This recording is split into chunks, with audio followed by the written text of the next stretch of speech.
today we have learned about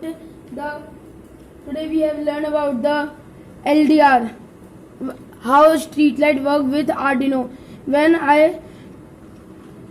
I give the shadow to the LDR, the LED blinks, and when I don't give the shadow, the LED off. See how this works.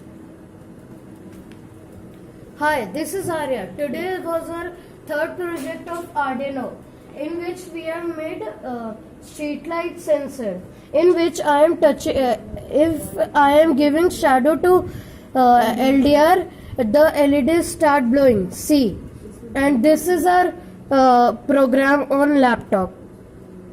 Bye. Hi, this is Ansh. Today we have made street light by Arduino. As you can see, I have programmed in the laptop and I have connected the Arduino with the help of the USB cable, and now I will show you how it works.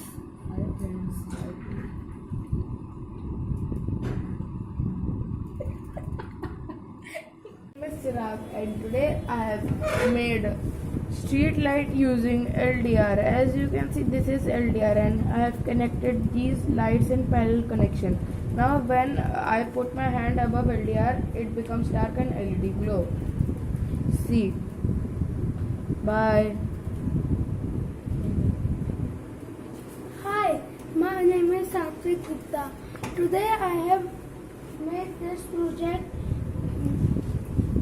street light circuit diagram. See, it works. I have done coding for it. Okay, bye.